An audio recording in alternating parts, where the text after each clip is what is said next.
चले तो यार बाबा लागे उसमें लगे हम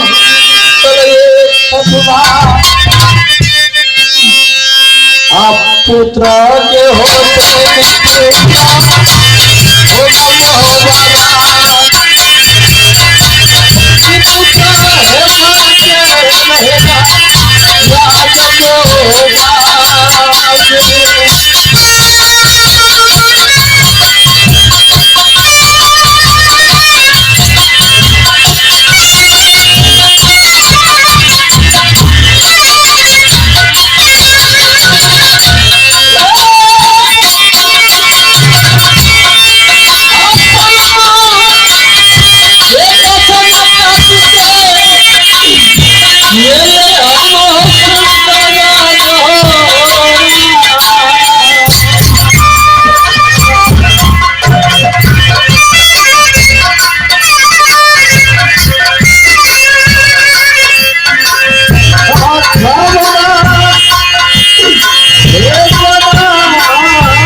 मेरा नहीं। बोलो क्या बात है?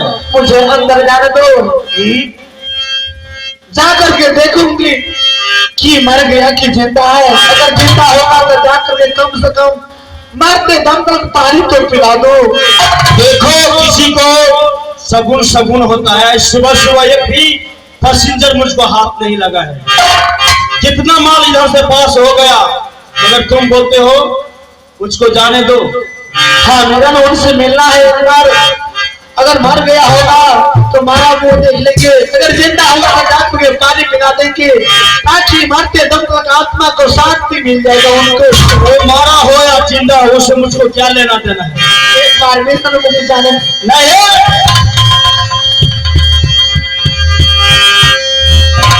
एक ही हाथ से ताली नहीं बजता है। ताली बजाने के लिए दोनों हाथ। वो कर रहा है कारागार में, और में काटी ने मार दिया है। मर गया मेरा न, अभी चिंता है, मुझे जाने दीजिए मेरा नहीं। देखो, अगर जिंदा होगा तो जिंदा होगा, अगर मर गया होगा तो मर गया होगा, इसमें मुझको क्या लेना देना है? नहीं मिलन, अभी बहुत आ नहीं है, कम से कम मिलने तो नहीं, मैं पहले मैं बोला था कि ये कहां से ताली नहीं बजते, मैं तुझको मुफ्त में मैं बोल रहा हूँ। क्या चाहिए तुम्हें मिलन? कहते हैं कुछ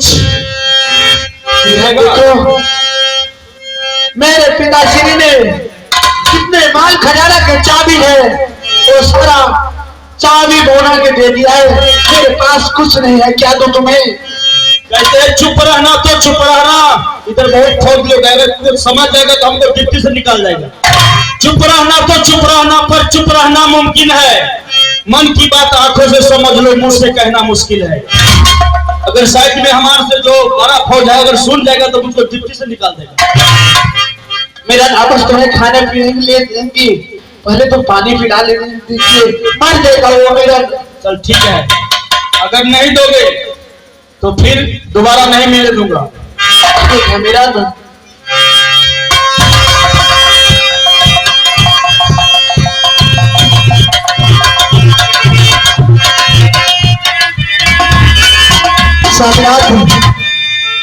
आपके लिए मैंने इधर लाई हूँ, कम से कम जल तो पी लीजिए।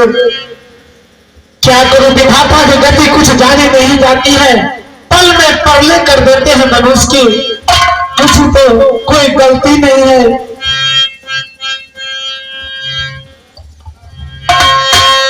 एक छपरी कुल में मिली पता, छपरी कई कहता है बंधा पीने के मैया मारन छली को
पानी छपरी को नहीं के लिए तू यहाँ से, मैं तो पानी कभी न पीऊंगा।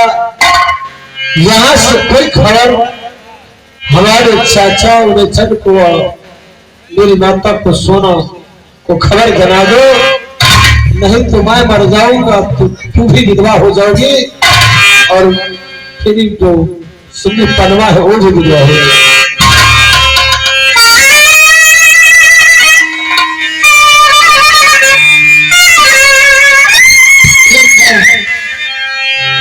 परमना लिख करके बाती को भेजती हूँ महाराज।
आइएगा।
जैसे बहे गंगा में पानी वैसे बहे वो उमरिया तो आ रही नहीं दादी पर मना लो जो ये गला बदल बाजी श्री नामान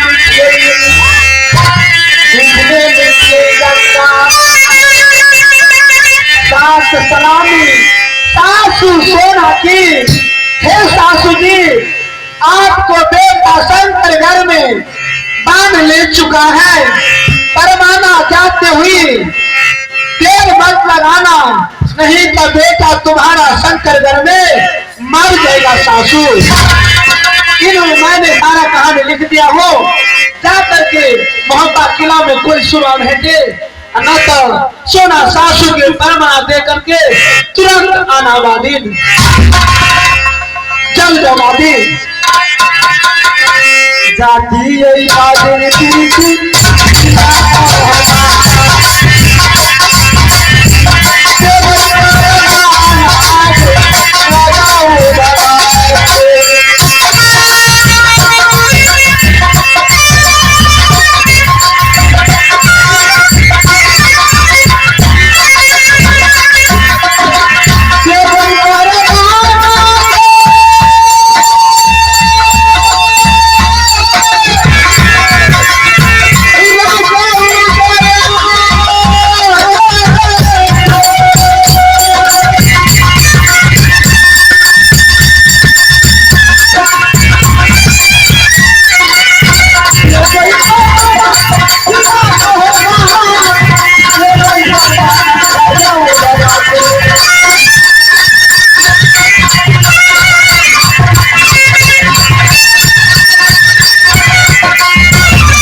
बड़ा किला मोह पास है। या अभी तक कोई खबर, कोई किलासी नहीं आया सोना के पास। न जाने कौन किला में बेटा भटकता होगा। आपके तारा मैया जय मैया,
भगवान जब कहीं से आता था बेटा तो पहले अपनी माँ के पास, माँ भूख लगी है खाना खिला। लेकिन इस समय बेटा को न कोई पानी देता होगा, न दाना, दाना पानी बिना मरता होगा मेरे बेटा हमारा। भगवान हे माँ दुर्गा, मैं बचपन की पुजारी हूँ माँ, या तेरी सहायता करना मेरा बेटा की माँ। मैं कल जोड़ के मैं तुम्हें विनती करती हूँ माँ। माँ कहीं से कोई खबर या आकाशवाणी से तू आके मेरी माँ बताओ कि तुम्हारा बेटा जिंदा है माँ।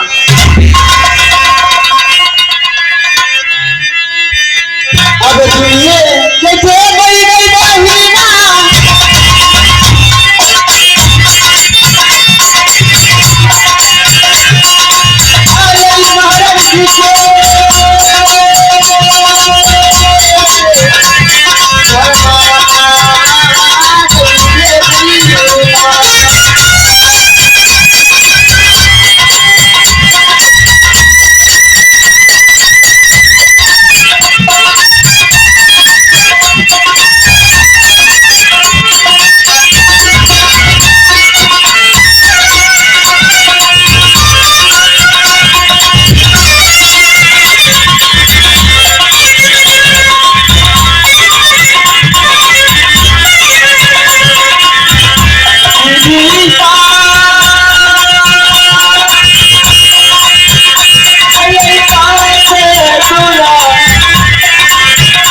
भगवान तुझे कल्याण करोगे दादी। महाराज जी, हाँ बताओ, किस लिए आया, कहाँ से आई तू? शंकरगढ़ से आई हूँ महाराज जी। शंकरगढ़ से? हाँ महाराज जी, अच्छा, किस वास्ते आया तू भाभी? परमाना लेकर आई हूँ महाराज जी। ये शंकरगढ़ के पैमाना है। सुनो दादी, मैं पढ़ के देखती हूँ। भगवान एक काम करो दादी, क्या महाराज जी?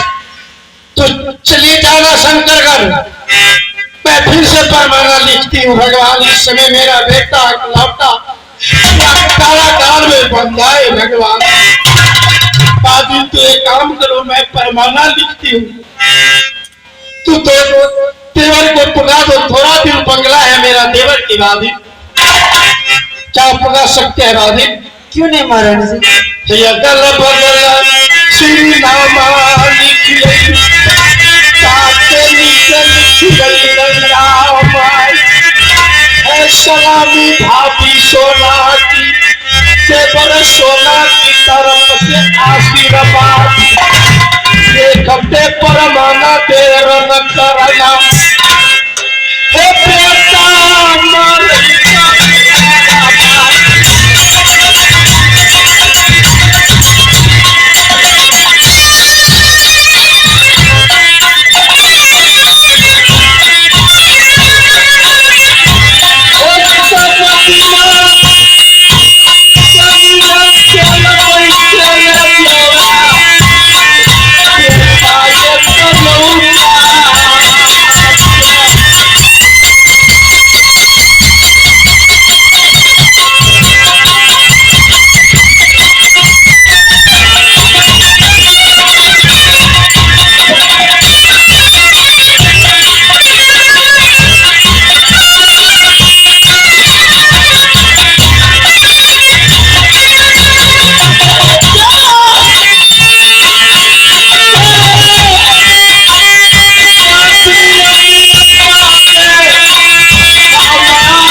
सोना की तरफ से आशीर्वाद। भगवान तुझे कल्याण करोगे देवर। अब सुनो देवर, क्या इंदल का कोई खबर आया है? हाँ देवर, या जिस बेटा पे आप या रोज जान पर बैठा के खाना खिलाता था देवर, उतना मैं नहीं पूछता हूँ उस वक्त। हाँ ये पूछता हूँ ये है कहाँ? वही तो मैं बता रही हूँ देवर। से बताओ, या शंकरगढ़ में, या बिना जाना पानी के, या बेटा मर रहा है देवर। शंकरगढ़ में है। हाँ, दादी ने उधर से परमाना लेके आई देवर। शंकरगढ़ का सुबह को। हाँ देवर। हट जाओ।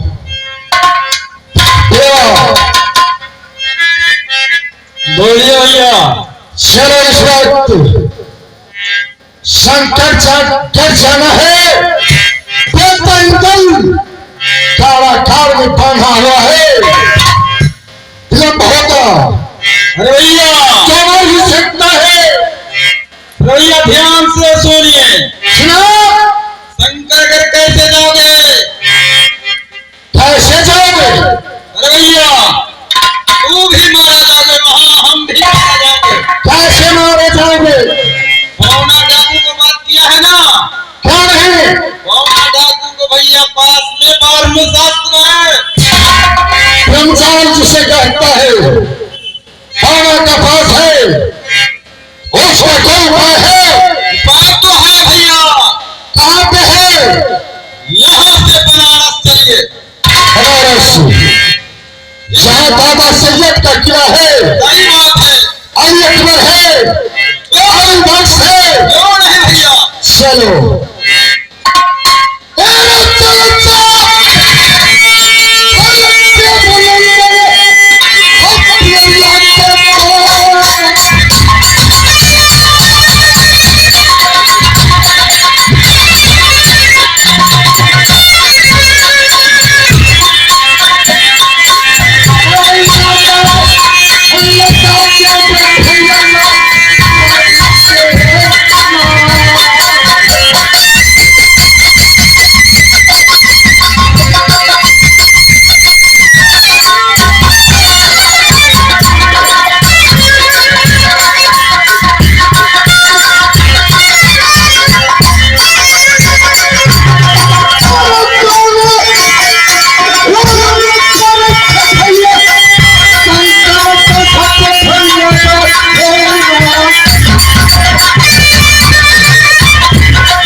मेरा बेटा का नाम अली फतेह